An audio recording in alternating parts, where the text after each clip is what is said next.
que ce soit là, dans l'histoire du kirpan, le guet, le divorce religieux pour les femmes juives, et la décision Amsalem, donc les soukas dans les condominiums à Outremont à Montréal. Alors, on a quand même une querelle, hein, c'est-à-dire que les décisions sont renversées. Qu'est-ce que ça nous dit? C'est tout un débat. Dr. Beckford, perhaps your point of view on this about culture being part of the definition, I guess, for lack of a better word, of religion in prisons in France and Britain? It's treated very differently in the two countries. For example, I remember interviewing the director of a prison in France about the wearing of religious clothing in prison. He said, if a Catholic nun wishes to wear her religious habit in the prison when she's visiting as a volunteer, that's fine, because that's culture. But if a Muslim prisoner wishes to wear a prayer cap in the public areas of the prison, that would not be allowed, because that's religion. So the director of the prison is making that distinction. There's nothing in law, but in the way that he interpreted laïcité in France, that was the result. Whereas in Britain, the way that the equality law has been written, it's introduced the phrase religion or belief. It's become very general. And now environmental beliefs are protected by the law against discrimination. So culture is suddenly becoming part of that protected area of life. Thank you. We'll move on to the next question from Janet. Is it not the case that Turkey prohibits wearing the hijab on the basis of having a secular state? What is their position on the niqab? Now, I don't know if anybody is familiar with Turkey and their position on the niqab. I know I'm not personally, though I did a lot of research and preparation. I guess I can't really speak to that. Yeah, is it not the case that Turkey prohibits wearing the hijab on the basis of having a secular state? Je peux peut-être répondre un peu. Anybody else want to field this one? Okay, allez-y.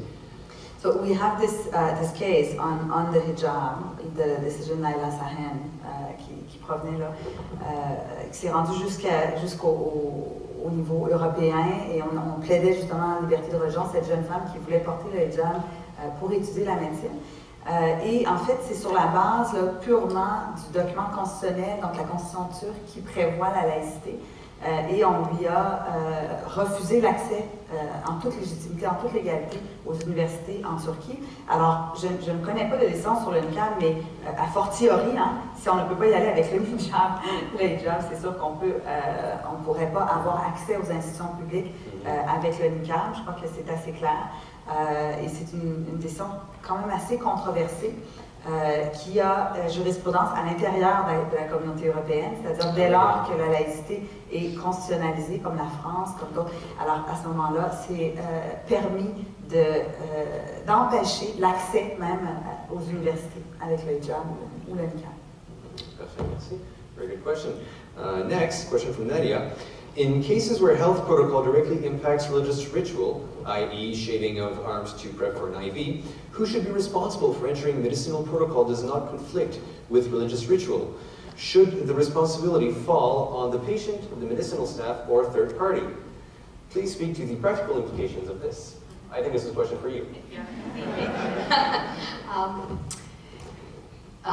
It does fall to the healthcare professional, I think, to work within providing care that's evidence-based and is safe. So our first obligation is to provide care that, you know, is the ethical principles that we're not doing harm in the care that we provide.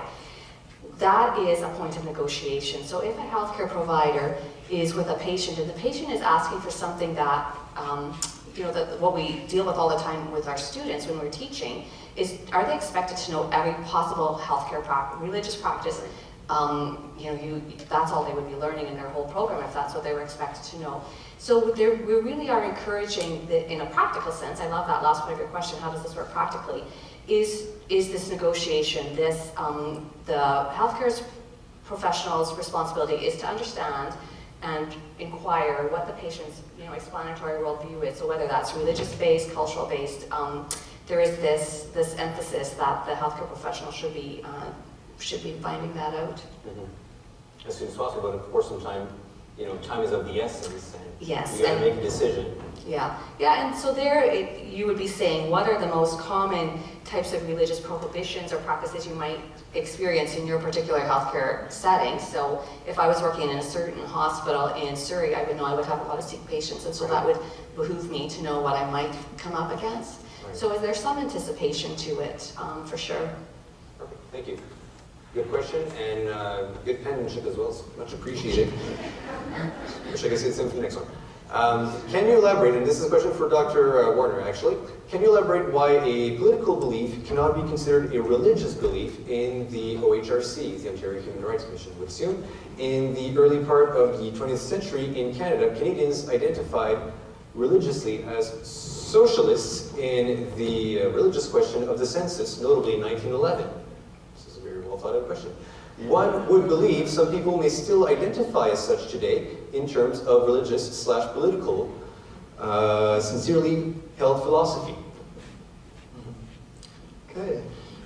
Well, I should begin by mentioning that, you know, there's no sort of necessity to exclude political belief.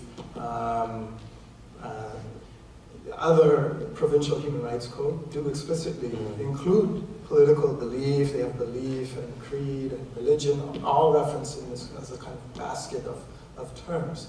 Now, in Ontario, we defer to largely, human rights policy can go beyond the law and try to advance human rights goals and aims. But we cannot contradict the law. So we sort of walk a fine line, and there has been some formative decisions, such as the Jaziri case, in which a professor who had claimed discrimination on the basis of his position in the Israel-Palestine conflict did appeal, and at the tribunal, although this wasn't the basis, they didn't decide on the basis of whether it's creed or not. Generally, you know, the decision, in fact, the door is not entirely closed for the possibility of deeply held political opinions being included under the rubric of creed. But, you know, generally, one would have to demonstrate sort of that this sort of, it's a question of ultimacy and really sort of connects to a comprehensive system and identity. And that is a possibility, and even the Jaziri decision leaves the door open for that possibility. So it may well be that, I don't want to go too far, it may well be that we continue not to define, and perhaps there's some wisdom in assessing things on a case-by-case basis. And, you know, if it looks like a duck, you know, quacks like a duck, or sort of analogical reasoning and so forth to decide. So I don't think it's sort of absolutely definitive that it must be excluded going forward. Thank you, and very good question. Thank you very much. And this brings us to the end of our evening already. It's been very interesting, very educational for myself at least, and hopefully for you as well. Alors, je vais profiter de l'occasion pour remercier les gens qui ont travaillé d'arrache-pied pour que cette soirée soit un succès. First, of course, I would like to thank our guests, Dr. Jim Beckford, Dr. Cheryl Reimer-Kirkham, Dr. Raymond Warner, and Dr. Pascal Fournier for sharing their interesting findings and answering our questions. I would also like to thank Dr. Heather Shipley and the Religion and Diversity Project based at the University of Ottawa. Dr. Shipley has been the driving force behind this series with the Museum of Civilization program team, notably Nicolas Franco and Daniel Dizor. I would also like to thank the production crew for all their behind-the-scenes work. Of course, that includes the interpreters, who I'm sure did a great job this evening. And so on this note, ladies and gentlemen, next discussion like this one is in 2 weeks' time, so please join us again. Our next panel discussion is entitled Religion, Gender, and Sexuality in Modern Society on March 15th. In the meantime, I invite you to visit the museum's website for more details. Alors, je vous invite à vous joindre à nous pour le prochain débat public. Il est intitulé « La religion, le genre et la sexualité dans la société moderne » et ce débat aura lieu, encore une fois, à la même heure, le 15 mars. Pour plus de renseignements, je vous invite à visiter le site web du musée. N'oubliez pas non plus de visiter, comme on vous l'a enjoint, l'exposition Dieu, mode d'emploi. Please don't forget to visit the Gods and Users Guide exhibition and have a wonderful evening. Je m'appelle Hugues Baudouin-Mouchel. C'était un plaisir d'être votre maître de cérémonie ce soir. Thank you. Have a good night. Merci.